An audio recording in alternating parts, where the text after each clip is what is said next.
Hey kids, it's time to get some SML podcast all up in that.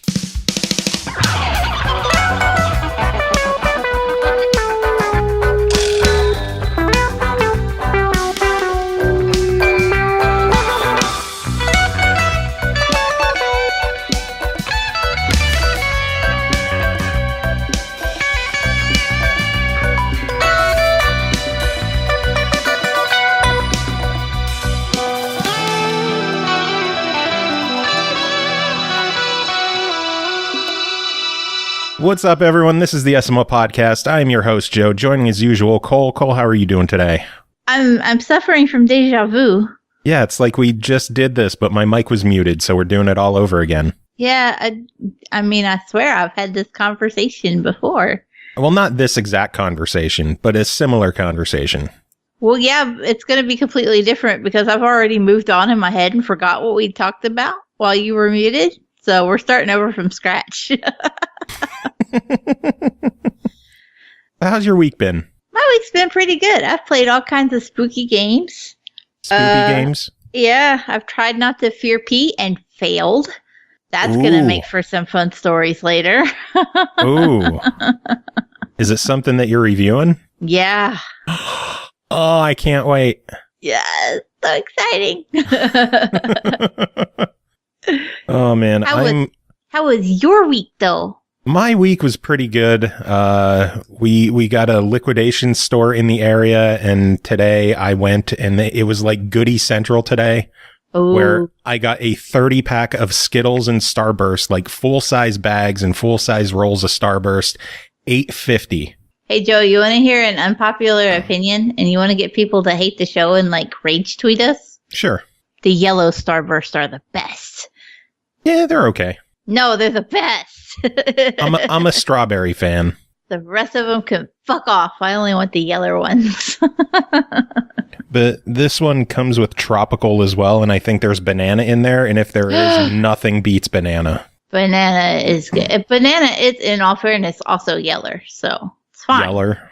Yep. Old Yeller? Yep. Gonna have to put it down. We ain't taking it out back, but... You know, I don't think I've ever actually watched Old Yeller. Side note, I'm going off on a tangent. We're supposed to be speedrunning today's show. Yeah, I'm going to see if we could get this one under an hour. We're going to try. We're going to try. We're going to see what happens. I should have took some steroids so I talk faster. It'd be neat to set a record for the shortest show, but I don't think we could do that because I think the shortest one is only 42 minutes. Something like that. Son of a bitch. Yeah, we'll never beat that. No, probably not. I talk too much. I'm sorry. Carry on. Anyway, let's dive into the news of the week. Sound good? Okay, news. Let's see. There were 3 games added to the Xbox backward compatibility lineup this week with Crisis, Crisis 2, and Crisis 3. So the entire series, one shot, bang, done. That's pretty impressive to just roll out all of them at once. It's exciting, too. Did you like Crisis? Fucking here's them all. I'm not mad about it. I've never played a Crisis game, though, so I don't know jack shit about it beyond, hey, now it's backward compatible. I was excited because I got to come home, turn on my system, and all 3 of them were waiting in my ready to install. You had them already. I am not even a little surprised. Yeah, you shouldn't be. I've gotten to the point where when new games are announced, I'll immediately jump on Amazon or eBay and just order them. Because if you didn't have it, it's already fucking rare. Yeah. Like Ruse. I still don't have that one. I actually had that at one point, but I don't think I still had it. I think I had it on disc and I traded it in. No! Yeah. When I was dumb and traded shit in for 50 cents a game. Yeah, boy. I think I might have only paid $3 for Ruse when I had it. Oh, damn. I don't think that's an easy one to find anymore. Probably not. I had a friend that I played a lot of Halo Wars with, and Ruse was his all-time favorite strategy game. He always begged us to get it, and then I did finally break down and get it, but then he went away to college and never played it with me. Oh, God. And that's the thing that happened. Oh, boy. That's not all with backward compatibility, though. Did you see 4 games were added to the Xbox One X enhanced list today? Indeed, and 2 of them are pretty effing awesome. I'm not sure about the other two. I don't remember what they were because I was focused on the first two. All four of them are pretty effing awesome because it's Portal, Still Alive, okay, Left 4 Dead 2, and the Orange Box. Ah, now see, I was focused on Left 4 Dead and Left 4 Dead 2. I've always wanted to play Portal, but I never have. Well, now you could either pick up Portal or the Orange Box and play it and enjoy. You don't have an X, so you won't get the enhancements, but nah, still. That face. Why you gotta throw me under the bus like that for, though? I think you could still get the enhanced textures. Maybe? I don't know. Because you have an S. Oh, do you have to download them separately? Do you like go in and say, yes, download this, or no, don't? I think it's in your settings. There's an option that you could check that you would download any kind of X enhancements. But of course, that'll take up extra space. Yeah, and it's probably just limited to whatever the S can push it to. Yeah. But then extra textures will look pretty. Yeah, I'm going to go explore after we do this. Then again, you should have an external hard drive at this point the way it is. I should, but I don't. Well, you should. I had one at one point and I killed it. Congrats. I killed it super dead. Studa had sent me one for my birthday. And it got to the point where like it was making my Xbox randomly power cycle. Nice. Yeah, I don't know what the deal is because I can hook up to the computer and I reformatted it to work with the computer and it's fine. But if I plug it into an Xbox, it just shits the bed. Weird. Yeah. When you're going to kill one, you're going to do it right or don't do it at all. I think external hard drives are going to be really popular in the next week or two. I imagine so. Because some more news, Red Dead Redemption install requirements have been unveiled, and it is definitely time for people to invest in an external hard drive if they are getting this game. On the PS4, the game clocks in at a whopping 99 gig. Is that big for like PlayStation standards? Like, do they have other games in that area? Because I think so. I was gonna say on Xbox we have, like the Master Chief Collection before the most recent update that condensed it some was like 100 gig, and so we were all on Xbox just like 100 gig, whatever. Well, that's still an outlier. It's not like you routinely get games that are that big. We get goddamn close. In Quantum Break is like 70 something. Something like that. Yeah. So, I mean, you don't see it and just like absolutely panic. You're like, well, that sucks. That's huge. Well, Carry on. I'm sure a lot of people who are picking up Red Dead might not have an external. And then on the Xbox One, it requires an even whoppinger 107 gig of space.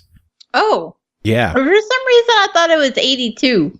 I think the original, the listing on the store page said like 88 and a half, but Rockstar confirmed it's 107. They gotta have plenty of gigabytes for the dynamic testicles. The nuts, they take up gigs, man. The funny thing is, the rumors show a Japanese PS4 case for the game, and on the back, it lists it as a 2-disc game. I have heard that it takes up 2 Blu-ray discs.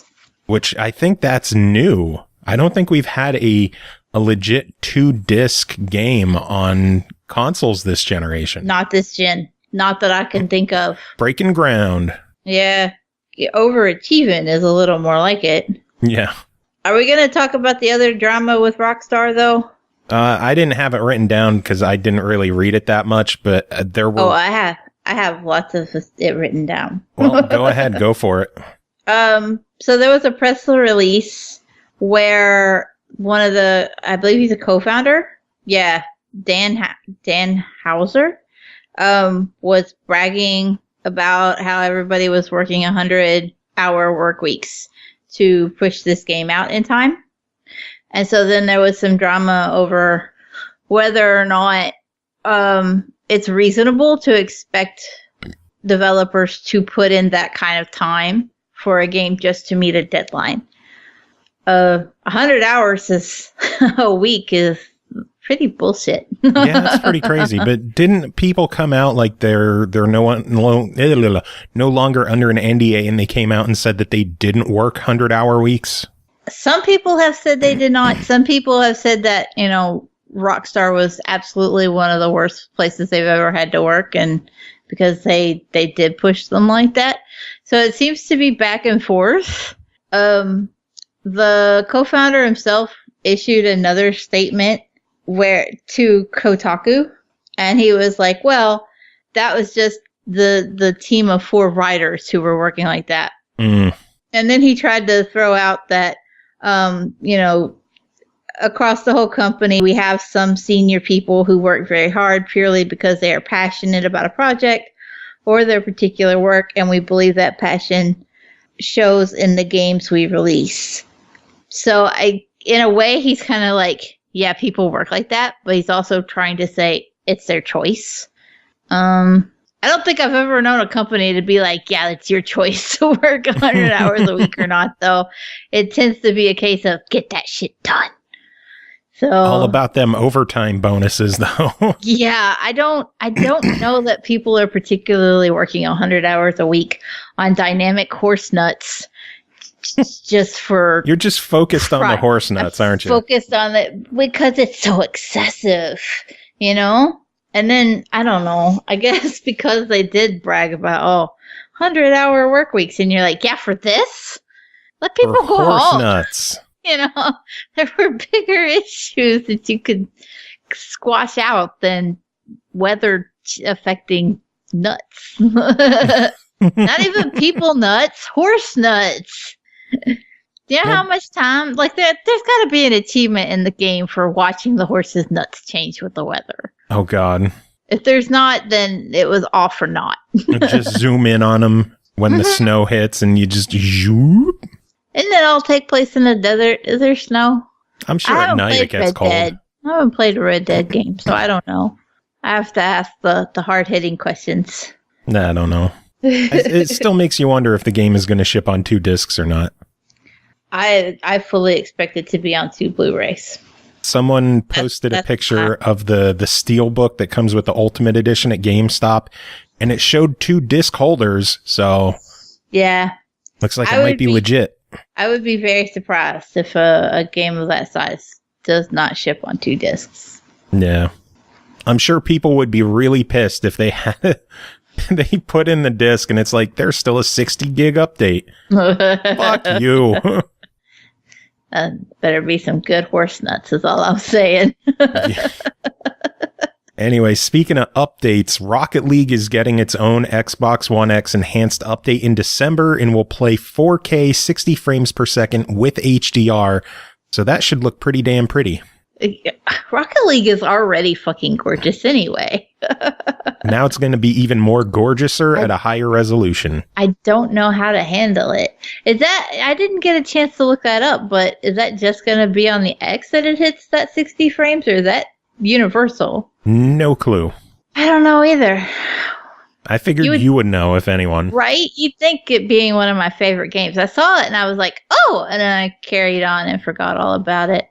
I do have a mild complaint about Rocket League, though. What? Their Haunted Hollows update released recently, and you don't play Rocket League much, but during holidays they have these events where you can earn some kind of like holiday specific currency that you can trade in for stuff to make your car look pretty or whatever. Mm-hmm. Yeah, I've done a couple of them. Yeah, so usually for Halloween they do the Haunted Hollows, and it's candy corn that you earn. Mm-hmm. You used to be able to trade this currency in to get decryptors. And decryptors are like the keys in that they let you open loot boxes, but the decryptors are free. So instead of paying for the keys, they're like, hi, you can have a decryptor. And the only snafu with it is that you can't trade any items that you open with a decryptor. Mm-hmm. But you can use it on any box. So if you've got stacks and stacks of boxes that you haven't opened because you're a poor ass, here's your chance to try to get some of that shit. With Haunted Hollows this year, though, they took away the decryptors. You cannot use your currency to buy decryptors anymore. You can still get some special items because you can buy 5 golden pumpkins. And what are golden pumpkins? Golden pumpkins, they did the same thing during Easter, where they had golden eggs instead of golden pumpkins. But basically, it's like its own loot crate, and it has several items in it, and you get to open it for free. There goes my cat stepping on stuff. Nice. Yeah, I just saw those messages pop up. Along with Latino Heat's 100 biddies, which I'm going to assume is due entirely to horse testicle discussion. I should talk about horse nuts more often. We should. But you can open the golden pumpkins, and it costs 150 of the candy corns. But you no longer have the option to get decryptors. You can get decryptors with the Rocket Pass. Yeah. And you can get a few of them for free with the free version of the Rocket Pass, not paying for it. But if you were hoping to unlock boxes with just your candy corn, you can go fuck yourself. Yeah. And it's disappointing to see them take something like that away, because the decryptors have been a part of the events. That's one of the allures of the events. Is, I can finally try to open the boxes that I've had stacked up. And now it's like, no, good luck. Here, take this. You know, you can play more Rocket League. You do. You can open 5 of the pumpkins, but you have no way of knowing. Like, you could open all 5 and get 5 of the exact same item, and you can't do shit about it because you can't trade them in. So you're SOL. You're stuck. Yay. You can't trade them with your friends. You can't trade them in for other items because you have to trade in items from the same box. If you're trying to trade up, you're just stuck. Damn. Yeah, that's shitty. Fix that. That's all I'm saying. Carry on. Come on, Psionics. Next bit of news, Nintendo is releasing a Diablo III themed Nintendo Switch bundle to coincide with the release of Diablo III Eternal Collection on November 2nd. It's retailing for $359.99 exclusively at GameStop. Whoop-de-doo. It includes a Diablo III themed Switch and console dock, a Diablo III styled carrying case, and the full game download for Diablo 3. I feel like this is expensive. Well, the game is $60 and a Switch itself is $300, so you're getting a free carrying case pretty much. Ugh. What? It's expensive. Video game consoles are expensive, believe it or not. I know it, but I don't know. I don't understand why the Switch is as expensive as it is. Because there's a lot of horsepower in a tiny ass little system. That's not as impressive as it used to be. Okay, then it's that expensive because it's Nintendo. You know, it's true, but just in the age of iPads and Androids and Samsung devices and stuff, I just look at a Switch and I'm like, I don't know why you're that price. Okay, and how much is an iPad? Too expensive for its own good. It shouldn't be that price either. How much is a Surface Pro? No, a Surface Pro doesn't count because it's equivalent to like a legit laptop PC. It's still a portable device. The entry level ones. Well, the Surface Go I think is $399. So it's still more expensive than a Switch. No, didn't you just say it's $399 for a Switch? $359. Does a Switch come with a pen and a keyboard and everything? And neither does the Switch Pro or the Surface Pro. All that shit's sold separately. Isn't there one that comes with it all? I don't know if it is. It's probably like $1,000. Oh. I don't know. All that shit's out of my budget. You know how much I paid for my last tablet? $50. Jesus. Well, I guess you get what you pay for. I don't know. I don't know. Anyway, last bit of news I have is Game Pass news. A new game was added this week with Sinner: Sacrifice for Redemption. Brand new release launched directly to Game Pass, which I love seeing that happen. That is so cool when that happens. And I didn't hear enough about it, so I haven't checked it out yet. It's like a Dark Souls style boss battler, so boss rush. Huh. I haven't played it yet. I'd probably try it. I'd probably get wrecked at it, and I'd probably rage uninstall it, but I'd try it. I wonder if Shiz is going to play it and watch him rage quit. Probably not. He's been raging at everything. Even Forza has caught his wrath. Shocker that Shiz is raging at something. I know. I've been watching that guy rage for 3 years now? Non-stop. Is there a game that he actually 100% likes and hasn't raged at? I was going to say Rivals of Aether, but I think he even raged about the grind on it a little bit. Probably. And lag. When he plays online, he rages about the lag. But Sinner's not the only thing hitting Game Pass. There is apparently going to be a handful of games added for Halloween, where someone on Reddit, a Reddit user, noticed 4 extra games showing up in his Game Pass ready to install, which people think is going to be part of this Halloween update. And they all really seem to fit the mood, with Dead Island Riptide, Hello Neighbor, Observer, and Outlast all showing up. I would expect those games to be in Game Pass. Especially for Halloween. Yeah. Observer makes sense because they buddied up with the developers and had Layers of Fear be games with gold. But wasn't Layers of Fear in Game Pass too for a little while? It might have been. But There's so many games in Game Pass. I can't keep track of them all. There's a lot. So that's not particularly surprising. Dead Island Riptide, I'm a little more surprised by. Well, I don't know why. I don't know. It's just one of those that I heard. I was like, pleasantly surprised. The original's already in Game Pass. Is it? Yeah. There's too many games, Joe. Yeah, I know. What was the other one? Outlast. Okay, that's been games with gold before, so that makes sense. What are you breaking? Surprised. I dropped my pencil. Proud of you. That was a big thunk for a pencil. It's an ink pen. Yeah. Well, then it's not a pencil. Jesus, get your story straight. Pencil. I don't. It's a thing it's a writing device. You just wanted me to pronounce something funny. That's what that was. Hey, no one made you say device. It's a writing device. Anyway, that is all the news I have. Anything else you got? No, I'm good. Speedrun continue? Speedrun, next. All right, jump into the reviews. First game to talk about tonight is called Space Hulk Tactics, developed by Cyanide Studio, published by Focus Home Interactive, released October 9th on Xbox One, PS4, and PC for $39.99. Space Hulk Tactics is a faithful adaptation of the board game Space Hulk set in the Warhammer 40k universe, bringing a unique twist to the cult classic formula. Engage in bloody battles either as a squad of Terminator Space Marines or the deadly alien Gene Stealers. Cole, tell us about Space Hulk Tactics. First off, the Warhammer 40k franchise is just fucking insane. It is. It's just like the 74th game from this franchise that we've reviewed. And I played through it, and I didn't even realize it was a Warhammer game until I went to explore something else about it. I was looking up other shit about the developer, and I was like, oh. This is just the franchise that never ends. There's always another one. Yeah, there's a lot of Warhammer games. There are.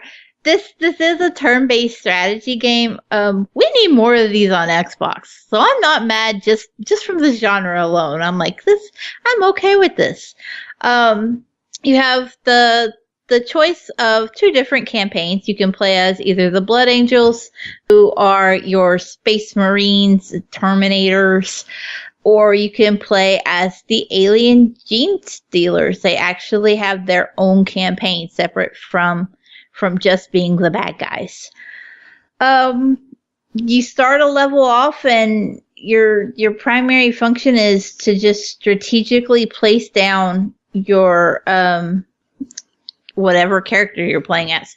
If you're playing as the Space Marines, then you can put down 5 of the Terminators at a time, although you won't always have 5 to start off with. You kind of have to find and expand your crew as you carry on. They have different abilities, different perks and weaknesses. There's Assault, there's your Sergeant, and then there's your like heavy-bodied Assault, if you will. You don't really get to switch them around, though. Whatever you have, you've got, and that's it. Once they're out on the battlefield, good luck. Yeah, hope you know how to use who you got, because you're not switching them out. You can, oddly enough, you can play the game either in first person or isometric view once you're on the battlefield. First person view. You can totally play in first person. which is really odd for a turn-based strategy like this. Because it is a strategy, all of your characters have action points, and everything that you do costs an action point. So even when you're in first-person mode, it's like, okay, well, if I move 1 square ahead, that costs 1 action point. If I move 3 squares, that costs 3. If I turn around, even though I don't move from this square, that turning around is still going to cost 1 action point. So you have to be really mindful of how you're moving your characters around. And I found that even though first person was an option, it was useful for like looking for switches or doors and things like that as an out. But for actual movement, it was kind of useless. And I preferred to play from the isometric view just so I had a better idea of what was going on the battlefield. Yeah. This sounds like a novel edition, though. Yeah, I thought it was neat because sometimes in an isometric view, like you may have a turret and you might not be able to see where the switch for that turret is so that you can flip it to be on your side instead of the enemy's. And if you can, dynamically swap down to first person view to one of your Terminators, you can look in that area that he's in and say, oh yeah, I've got the option. There's the switch, or it's over there. I know how to get there now. So it made some things a lot easier, but just for general battles and stuff, yeah, it looked cool. The cutscenes were awesome whenever you would kill a gene stealer, but for overall play, it wasn't the most practical feature. It was a lot of fun, even though it was kind of frustrating to play because the learning curve for this game is really damn high. You would think it's just, oh, okay, throw them on the battlefield, don't get dead, get to the exit. Don't get dead. It's not that easy because, like I said, you have to do the math on everything you're going to do. Oh, if I move, but I have to turn so that I can get to the door, and then I don't have enough action points to actually open the door. So now I have to use convert some of my cards so that I can open a door. If you were playing as the gene stealers, you would say, okay, well, I don't have enough blips, which is how you spawn enemies. So I have to convert some of my cards rather than making my gene stealers, more powerful. Oh, instead I have to spawn another blip so that I can have between 1 to 3 more gene stealers. That said, it was a fuck ton of fun. Even when I was getting frustrated. And it does have online. You can create your own custom boards and missions and edit the maps as you see fit. Oh, that's awesome. And play online against other people. You can, whether you want to be Blood Angels or Gene Stealers, you just tear in there and go for it and have fun. Cool. So overall, $40 on it. What do you think? I did give it a try it. I didn't have the most flawless experience. I did have some issues with the game crashing and losing my place. So then I would have to go back and start. There were 2 times where it crashed and I had to start all over at the tutorial again. Oh, man. And I was like, yeah, this game hates me. And then after those 2 times, I was able to play fine. So I don't know what I did, who I pissed off, but it wasn't exactly flawless. And there are some really long load times, which kind of makes sense given, how big some of the levels are. But I do give it a try. I did have fun. I'd like to just see the crashes be smoothed out of it. Cool. Next. Speedrun. Next game to talk about is called My Memory of Us, developed by Juggler Games, published by IMGN.PRO, released October 9th on Xbox One, PS4, and Steam for $17.99. My Memory of Us is a reminiscence of a friendship between a boy and a girl, a friendship made through tough times of terror, pain, and exclusion in a world where people were forced to live in 2 artificially detached worlds. Cole, what is My Memory of Us? So My Memory of Us is an adventure 2D kind of puzzler, where you are literally playing through the memory of a little boy and a little girl as they experienced the Nazi invasion of Poland during World War II. Ooh. It's very, very heavy subject matter, but it's played out in a metaphorical sense. There's actually no imagery for the Nazis at all. They're not glorified in any kind of way. They're not symbolized in any kind of way. Even Nazi soldiers are replaced with robots, just mindless robots. The game does have this very pen and ink kind of sketchy art style. It's incredibly pretty. It's all monochrome and grayscale, except for the Jewish people are symbolized in the game as red people. So basically they look like everybody else, but they wear red clothes. And so that's how you know that they're supposed to symbolize the Jewish people. And there are, obviously posters with red people drawn on them and marked through, and they say evil. Or at the beginning of the game, there are certain places that while playing as a little girl in red, you can't access because they're just red people aren't allowed there. The game is actually narrated by Sir Patrick Stewart. I thought it sounded like him, but I couldn't tell if it was him or a sound-alike. So he tells the story from the little boy's perspective now that he's an older man, and he's telling the story to another little girl about how he was friends with the little girl in red and how they became a makeshift family together with her grandfather, and that, their adventures going through Poland. When you play both characters simultaneously.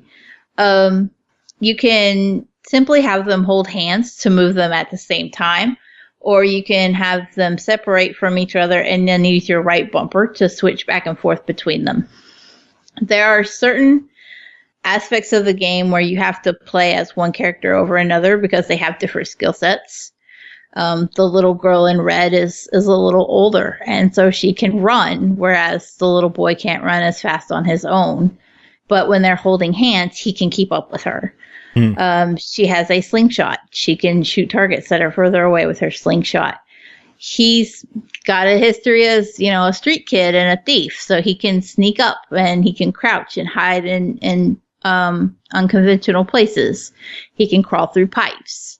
So you have to use their respective skill sets to solve puzzles and get them through this invasion without losing one another. It's an incredibly heartstring tugging story. Like the whole time you're playing, you're waiting for the shoe to drop. As soon as you catch on to what the metaphor is for, you're just like, shit. So it's heavy. It is very heavy. The characters are so charming and you can't help but grow attached to them because they're just little kids. Yeah. And so you're just like, they're just kids doing kid things, and they don't even realize to an extent what they're fully going through, but what everything means. So it's definitely very heavy subject matter, but I thought that the developers did a fantastic job of handling it in a sensitive way, even though it's very heavily stylized, even though it's really a huge juxtaposition with, oh, hey, these are Nazis, but they're robots. It's okay. That there's a lot of area there where that could not come off as sensitive as they intended for it to, but they carry it out well. And one of my favorite things is that there's 18 levels, and in those levels are additional memories. These memories tell the stories of some of the NPCs that you come across, and they are actually real life stories from people who lived in Poland during the invasion. Oh, wow. So one, for example, tells the story of a nurse and a doctor who ran an orphanage for children in one of the Jewish ghettos. And another is a soldier. And there's just all these fantastic stories that I don't want to give away. But it's very heavy, but it's very heartwarming to see how they overcame it all and were heroes in their own right. Nice. So overall, $18 on it. What do you think? I understand a lot of people have kind of complained that the price is a little high. To me, I think it's fine, and I definitely say buy it. It is a heavy subject, but it's really well done. I didn't have any problems with the gameplay. The puzzles were intuitive. It did have a little bit of stuttering on loading screens. That's something that can probably be patched out easily. But it's an experience, and it's a lengthy game. Like I said, there's 18 chapters. Yeah. So there's plenty of content there to justify the price. And I definitely do say buy it. Cool. Sounds good. Speedrunning. Speedrun. Next game to talk about is called The Missing, J.J. Macfield and the Island of Memories, developed by White Owls Incorporated, published by Arc System Works, released October 11th on Xbox One, PS4, Switch, and Steam for $29.99. J.J. scours Memoria Island to find her best friend who has gone missing during a camping trip. In order to save her best friend, she puts her own body and life on the line, reviving infinitely as she presses forward. Why did she go missing? What is going on in this world? DarkMika covered this one, wrote in a review, and here's what she's got to say. The Missing, J.J. Macfield and the Island of Memories is a puzzle platformer that is most definitely not for kids. You play as JJ, a young woman on a camping trip with Emily, seemingly her girlfriend. The pair spend the night staring at the stars, only for JJ to wake up and find Emily missing. JJ is now off to find Emily because every horror game does that. Oh yeah, did I mention this game has horror themes to it? Everything is voice acted, and you can call out with JJ. Whenever the periods at the end of JJ always throw me off because I think it's the end of a sentence, but it's not. Everything is voice acted, and you can call out with JJ whenever you want. She has a few lines of dialogue that you can make her repeat. The dialogue changes depending on where JJ is to a small degree and in what state JJ is in. Now let me tie the statement in with the fact that this isn't for kids. This game revolves around you purposely hurting yourself, being dismembered, electrocuted, set on fire, and turned to a husk, all in order to try and find Emily as JJ just refuses to fucking die. It's not as simple, oh, I'm on fire now. No, you hear her screams and her pain of agony, and you see her writhe on the ground. It's really morbid and rather grotesque, and I love it. Shocking that DarkMika would enjoy that. I'm a little sad I skipped on this one now. Shit. Oh, you didn't skip on it. She just demanded this one. Oh, did she? Okay. Yeah, this was one of her requests. So, Platforming is easy in this. The game mostly focuses on making you figure out the puzzles by mutilating yourself.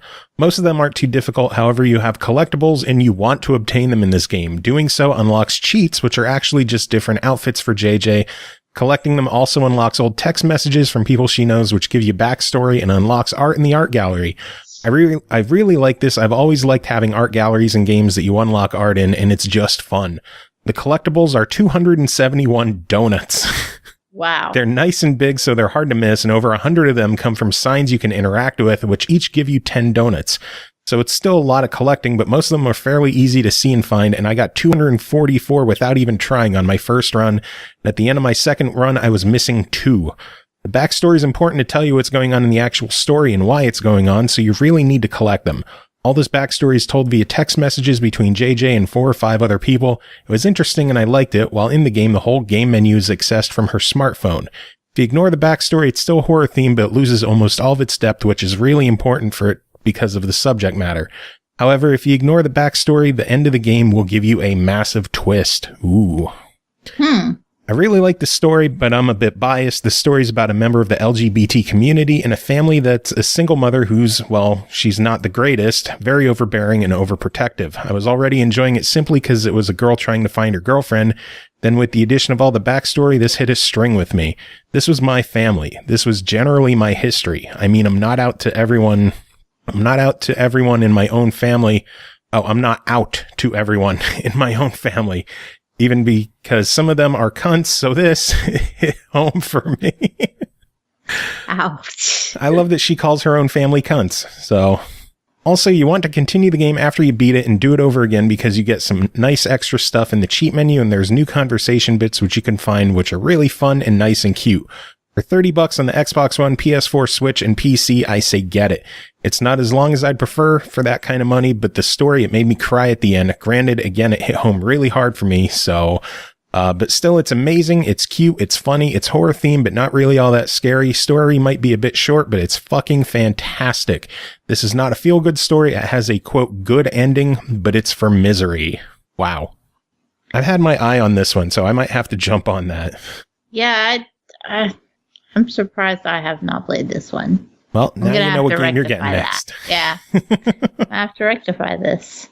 Oh, man. All right. From one horror game to another, the next game to talk about is called Home Sweet Home, developed by Yggdrazil Group, published by Mastiff, released October 16th on Xbox One, PS4, and Steam for $29.99, and features support for PSVR and Steam VR.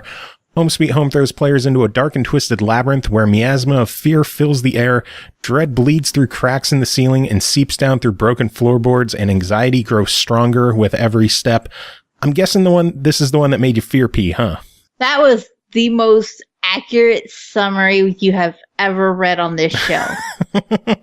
Jesus fucking Christ. Like, I'm creeped out just thinking about it because I heard you say that. Oh, God. Well, give us the details. What goes on in Home Sweet Home? This is literally one of the most unsettling horror games I've played. I'm sure David Bruno will be very happy to hear that. It's true. I was genuinely, I wouldn't say I was scared in the traditional sense of, jump scares, but it was just so fucking unnerving to play this game. Oh God. Yeah, Asian horror is its own special beast anyway. When you think of Asian horror, you think of, The Coma, Uncut, and even like movies like The Grudge and stuff, where it's just really fucked up stuff. Mm-hmm. And so Home Sweet Home is no exception from that. It takes place in Thailand. It uses Thai mythology, and it is just literal nightmare fodder. Oh God. You play as a character who wakes up in this mysterious building, and I assume it's a home. It kind of looks like a home sometimes, but then there's lockers and stuff, and I'm just never really sure where I'm at. Well, it is Home Sweet Home, so I'm guessing it is a home. Like, it's supposed to be a home, but there are times where it's like, is it a school? Because there's like school books and like a library and stuff, not like a house library. So, but it's just horribly unsettling. You're too worried about trying to get away from the fucking monsters chasing you. She doesn't even chase you. She kind of just lurks around. But you know how you were like, seeping from the ceilings and stuff? Mm-hmm. She appears out of blood spots that show up on the walls. And then she just lurks around. And you know how when you take a box cutter and you just kind of move the blade up and down, that clicking sound? Uh-huh. That's how you know she's coming. Because she's got a box cutter. And that sound. Please stop. You hear that, and you'll hear her footsteps, and just, no, you're done. And you piss yourself. Want to get the fuck out. But the problem is that you're never really sure where she come out of the fucking wall at. And you're just like, my only option is to sit and hide in this locker for the next 37 years, because nothing else is safe in this game. And you ever play Alien Isolation? And you know how, like, the aliens will spot you and you have to run out of their line of sight and hide in, like, a locker or whatever? It's the same kind of concept. Except for instead of, the alien chasing you, it's this really fucked up looking woman who is going to stab you with a box cutter if she catches you. Oh, God. But I'm going to go a little spoiler. I don't think it's particularly spoiler. It happens early in the game. and this is why I keep talking about how unsettling it was. This is one of the creepiest moments I've ever had in a game, and I literally damn near pissed myself over it. Oh, God. Because you have to find different objects around, solve various puzzles in the game to get your backstory, to figure out what's really going on. And, you know, because you obviously dropped into this place without a whole lot, you know, of details, which is how horror games love to do you. So there's one instance where you have to find a crowbar. You have to find a crowbar, and you'll find it in this bathroom. And there's no way to get back to the locker from where you are. So you go into the bathroom, close the door, you go into the shower in the corner where the crowbar is, you pick it up, you turn around, and the door swings open, and you hear that box cutter, and the ghost monster thing walks into the bathroom, and you can see her through this sheer shower curtain. She's in the bathroom there with you where you're trapped. And she just bends over and starts vomiting blood onto the floor. Oh, my Lord. And then she turns toward the shower and is literally like 3 inches from where you're sitting in the corner going, please don't kill me, please don't kill me, please don't kill me. With that fucking box cutter going. Oh, my Lord. That sounds amazing. And I'm just sitting there going, I need my inhaler. I was so freaked out. And I'm like, I don't know if she's going to yell at me. I don't know how she doesn't fucking see me because the shower curtain's clear. And I'm scared to goddamn death. My daughter was watching me play, and she's sitting there with her hands on her head, rocking back and forth, going, Mom's going to see you, Mom's going to see you. I'm holding my chest like this motherfucker is gonna cut me. And then she just turns around and walks away. Oh, shit. And it was the most terrifying 13 seconds of my life. And you peed. I peed a little. Sweet. So, legit fear pee happening for $30. What do you think? Oh, please buy this game. And I want to see everybody streaming this for Halloween because it is so good. And I had so much fun with it, but it is just so unnerving. You want to hear some good news about it? Yeah. It's going to be part of SML Halloween. Yes. Somebody is getting fear pee. Someone is going to fear pee. Yeah. If you haven't entered SML Halloween yet, you still have a week to do it. All you got to do is email us, the smlpodcast@gmail.com, and tell us the scariest thing that ever happened in your life. Before we announce the winner, you have to do the box cutter. Like, that sounds never going to be the same for me again. Ever. Oh, and just bending over and vomiting right there while you're watching, and the blood just, Jesus Christ. Carry on. Next review. No, you want to hear the best part? Home Sweet Home will be the 20th game in our prize package. Damn. 20 games to the winner. And not just that. If you enter the contest at all, you're getting a prize. Wow. Everybody will get something. Wow. And a 99% Xbox code, so make sure you have an Xbox. There's some Steam stuff in there too, and I have like 1 or 2 PS4 codes laying around, but yeah, if you enter the contest, you are going to leave with a prize, no matter what. Very nice. So get your entries in. The winner will be chosen on next week's episode. Next Thursday, we will be picking the winner. So SML Halloween is the best. It is the best, and we have to thank everybody who donates codes to this for making it awesome. Because those people are awesome. Also, indeed. I went through a whole bunch of the games that we got on our last episode with Purnell, but some additions that we've gotten since then. We got 4 games from Digerati, including Omega Strike, Fall of Light, Nefarious, and 1979 Revolution Black Friday. Nice. We got Home Sweet Home, and we got Graveyard Keeper.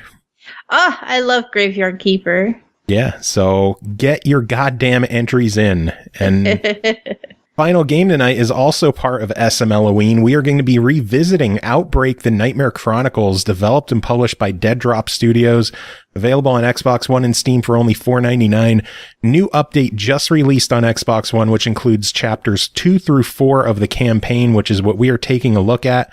Cole, what is new to the Nightmare Chronicles? So, like you said, it adds chapters 2 through 4, which is 3 chapters, 2, 3, and 4. And it also adds 3 new zones for battle mode. Battle mode, if you haven't played the first chapter, basically it just gives you run of the map to play through it again and just take on randomly spawning amounts of enemies with random amounts of ammo and stuff scattered around. So it's kind of just a survival mode of the same story area. But it's nice to have the option of playing for the purpose of playing the story or just playing through for the sake of playing through. The game itself, it sticks with what it is, and that's fine. It's inspired by classic Resident Evil games, plays that same way. You still have the old school inventory. The inventory's so fucking small. I give anything the developer would do something about that inventory. I'm always running. I'm trying to carry too much shit. I'm a hoarder. It's a lot of the same gameplay that you've seen before. There's puzzles to solve. You need to find clues to get through. Gotta work that item box. I don't want to work the item box. I want to take everything with me. I'm a hoarder. But now is your perfect opportunity to tell the developer what you want with the game, since he's hanging out in chat. But I am grateful that you can run with Lydia. You hold X and that bitch can move now. I will say I was shocked by the ending, and I'm not going to give it away, but I was 28 item slots per character. Perfect. Need a mule next to you with a spare item box. No time with the pro tips. I'm not mad at that idea. I look forward to the mule update. Look, there are some little monsters. I don't even know their names. It's the little mutated monsters that are kind of small, and they would be perfect. Like, strap a backpack. What's them leashes you put kids on? Oh, God. Give those monsters one of them little kid backpack leashes, and he can carry like 6 more things. Brilliant. They should hug Lydia, and then they can store the... Yes. Perfect. No, don't hug Lydia. They hurt. Those are my most hated enemies, other than the zombies that crawl on the ground because they're so hard to shoot down at. You're like, why don't you just fucking die? Why are you all the way down there? Fuck you, grenade launchers solve everything. They do. Back to Lydia's story, though, without giving anything away, I was really shocked at how the story ended. Like, I guess there wasn't really any other way it could have ended, but I was still... I had feels, Joe. Oh, boy. I've been following Lydia for a long time. You have. And so I was just like, what I asked myself was, what was that? He said what I asked myself is what would happen to me in that situation. So you gotta read that stuff out. You can't just be like, I know it. I can mumble if I want to. Have you heard my accent? That's what people expect on this show. Yeah, but we still have to understand you. Rednecks naturally sound like we got a mouthful of shit. So it's okay. You're just going to have to start putting subtitles on the podcast. Yeah, I am not going through all that effort. Fuck that. We can't even get you to edit. We'll be surprised if you cut out where you didn't have your mic on at the beginning of the show. Good goddamn luck. But all things considered, it's nice to finally wrap the story up, but I was pretty sad about how everything turns out. I got feels, I got emotions, but it's nice to have something in the way of a conclusion. Again, there's not a whole lot changed. If you've liked the game before, you're probably going to be pretty happy with what you get this time around. I do want to say, I know that Dead Drop Studios, we talked before about this, that he did want to originally add extra achievements.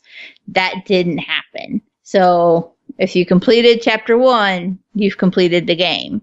That said, if you bothered to play chapter 1, you should go ahead and finish the game because you're not going to be disappointed. Awesome. So overall, $5 on it. What do you think? It's $5. Buy it. Absolutely. And I've come a long way from my first Outbreak game. And I've watched the series grow, and it's been quite a roller coaster, but I've been very happy to see the changes that Dead Drop Studios has made. I'm happy to see where the game ended up at. And I'm happy that I got to play it and that I got to see it grow into what it is. Nice. Yep. So that's it. I think that is it. I think we got under an hour. I think if you cut out, where you didn't have your mic on, I think we made it. I'm obviously going to cut that part out. Yeah, Dead Drop makes a good point. It's 4K on Xbox One X. Yes. So it's got that enhancements going on. I don't have a One X. I'm in the poor man's club, so. And fingers crossed that he could figure out something with achievements and maybe find a way to add some. That would be nice, because achievements are always good. Achievements are always good. And plus, it makes it easier when I can be like, well, you should at least buy it for the achievements. And then I get other people roped in. Want to know what else is good? Biddies. Biddies. No Time for Games dropping 250 biddies. Yay. So that is a lot of biddies today. And again, I'm going to assume that was entirely based on the horse testicles. Horse testicles was a good part of the show, though. That was. So final words to wrap this up, I guess, is going to be horse testicles. Horse nuts. Are they like truck nuts? No, them are too saggy. Horse nuts aren't even dynamic horse nuts aren't that saggy. Yeah. Horse nuts.